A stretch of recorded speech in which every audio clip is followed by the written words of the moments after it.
हाथ हादसे में अब तक 122 लोगों की जान जा चुकी। उत्तर प्रदेश के हाथरस जिले के सिकंदराऊ इलाके में पुलराई गांव है।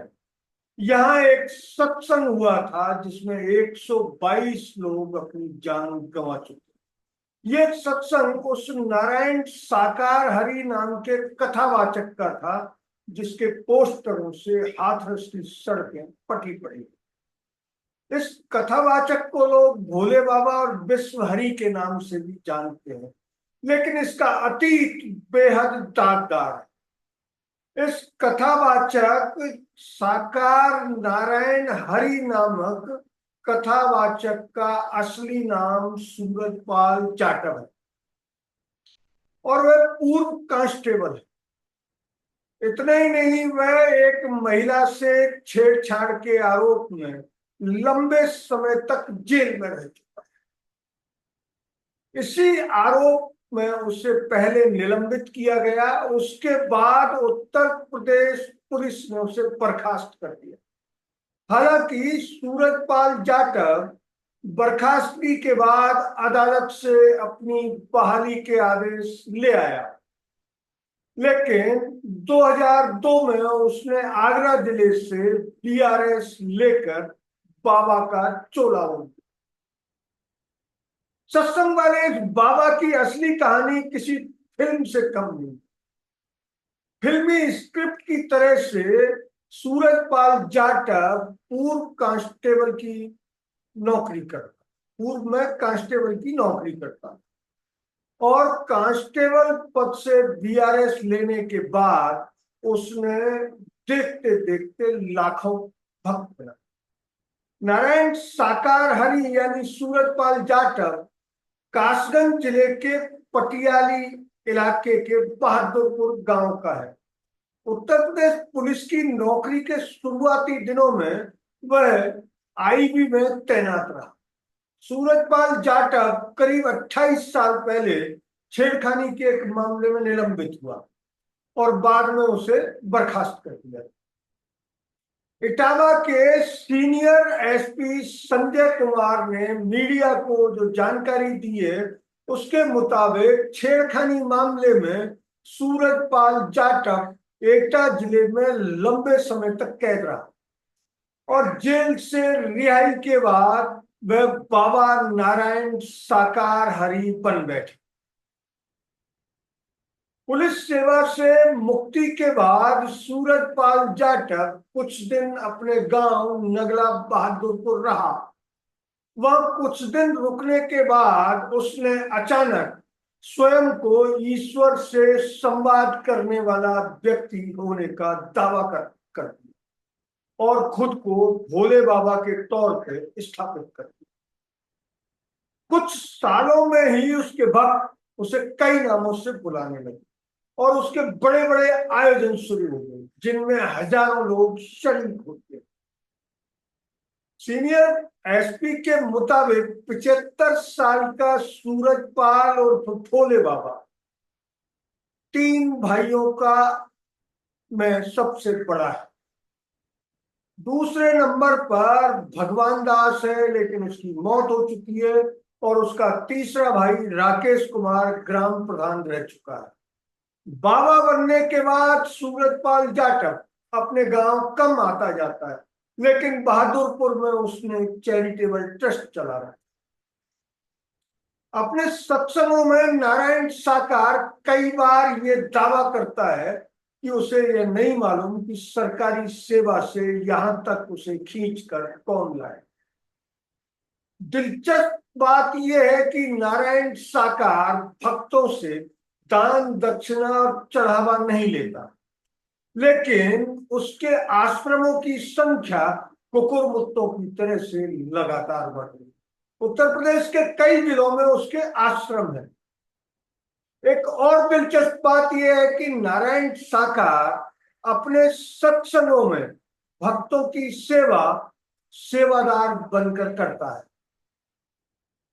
हालांकि उसे जानने वाले ये कहते हैं कि ये भक्तों की आंखों में धूल झोंकने की कोशिश है और वह भक्तों में इसी वजह से उसी तरह से लोकप्रिय है जैसे कि अपराधी राम रहीम है। वह हमेशा सफेद कपड़े पहनता है, पायजामा कुर्ता उसका प्रिय वस्त्र है, पैंट शर्ट और सूट भी वह पहनता है। वह महंगे चश्मे पहनता है और इंटरनेट पर बहुत लोकप्रिय नहीं। सोशल मीडिया पर भी उसके भक्तों की बहुत मौजूदगी नहीं। उसके फेसबुक पेज आदि पर बहुत ज्यादा लाइक्स भी नहीं, लेकिन जमीनी स्तर पर उसके भक्तों की संख्या लाखों में है। उसके हर सत्संग में हजारों भक्तों की भीड़ उमड़ती है। हाथरस में भी उसने 80,000 भक्तों के आने की परमिशन ली थी, लेकिन वह भक्तों की संख्या 1.25 लाख से अधिक पहुंच गई। सबसे आश्चर्य की बात यह कि बाबा नारायण साकार हरि वर्दीधारी स्वयं सेवकों की एक बड़ी फौज रखता है और वर्दीधारी स्वयं सेविकाएं भी उसके सत्संगों की कमान संभालती। हालांकि उसके सत्संगों में पानी भोजन से लेकर ट्रैफिक की व्यवस्था उसके भक्तों की समिति करती। यूपी पुलिस सेवा के एक retired deputy SP Ramnath Singh Yadav ने मीडिया को बताया कि भोले बाबा का आज से 3 साल पहले इटावा के नुमाइश मैदान में भी 1 माह तक सत्संग हुआ। तब आयोजन के आसपास वाली कॉलोनियों से ये आवाज उठी कि भविष्य में बाबा के कार्यक्रम यहां नहीं होने। बाबा के भक्त नेता भी हैं। उन्हीं में से एक समाजवादी पार्टी के नेता अनवर सिंह जाटव का कहना है कि भोले बाबा सत्संग में लोगों के बीच मानवता का संदेश देते। वे लोगों से प्रेम से रहने की बात करते हैं, एकजुट रहने की भी अपील करते हैं। बाबा सत्संगों में मोबाइल की आलोचना जमकर करते। भोले बाबा का जहां जहां प्रवचन होता है वहां एक कमेटी बनाई जाती है और वे चंदा इकट्ठा करके आयोजन कराते हैं। बाबा का अतीत बता रहा है कि वे निश्चित तौर पर अपराधी मानसिकता का है और इसी अपराध के लिए वे एटा जिले में जेल में रह चुके। सबसे ज्यादा दुख की बात यह कि भारत की हाशिए पर पड़ी हुई जातियां ऐसे बाबाओं के चंगुल में जब फंस जाती हैं तो वो कुछ नहीं देगी। पिछले 2 दशकों से ऐसे बाबाओं की पोल लगातार खुल रही है। उनमें से एक आशाराम अभी एक नाबालिग बच्ची के साथ यौन शोषण के आरोप में जोधपुर जेल में सजा काट। ऐसा ही एक आरोपी रामपाल जो हरियाणा में अनुसूचित जनजातियों के बीच बेहद लोकप्रिय था, वह भी हरियाणा की एक जेल में सजा काटे। राम रहीम का मामला सबकी जानकारी में है। उस अपराधी को भी 20 साल जेल की सजा मिली। इसके बावजूद पता नहीं क्यों भारत के अंधविश्वासी लोग इन बाबाओं के चंगुल से बाहर आने की कोशिश ही नहीं करते।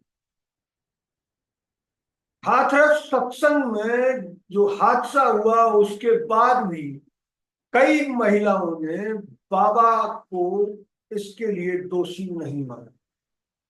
उन महिलाओं ने अपने गले में पड़े लॉकेट में इस नारायण साकार हरि बाबा की तस्वीरें दी और मीडिया को यह बताया कि बाबा पर उनका भरोसा अटूट है। सबसे ज्यादा दुख की बात यह कि जिन जातियों के बीच नारायण साकार हरि लोकप्रिय है वो बेहद गरीब जातियां हैं और उनमें शिक्षा का स्तर बहुत कम है। सबसे एक और बात जो सबके ध्यान में आनी चाहिए कि इसमें ज्यादातर महिलाएं थी, यानी कि भारत की हाशिए पर पड़ी हुई जातियों में महिला शिक्षा का भी बेहद अभाव। ये बात, ये हादसा सिद्ध कर रहा है, क्योंकि ज्यादातर मारी गई महिलाएं अनपढ़ जैसी स्थिति में हैं। कई महिलाएं मैट्रिक तक पढ़ी लिखी हैं, लेकिन भारत का जो सामाजिक ढांचा है उसमें अंधविश्वास घर घर तक पैठ बनाए हुए है। बेहतर होगा कि सामाजिक कार्यकर्ता ऐसे बाबाओं की असलियत को लोगों के सामने लाए, ताकि ऐसे हादसे फिर नहीं और किसी का परिवार नहीं हो। सबसे ज्यादा दुख की बात तो यह है कि उत्तर प्रदेश पुलिस ने इस सत्संग हादसे पर बाबा के खिलाफ एफआईआर दर्ज करने की अपेक्षा उस सत्संग के आयोजकों के खिलाफ एफआईआर दर्ज की।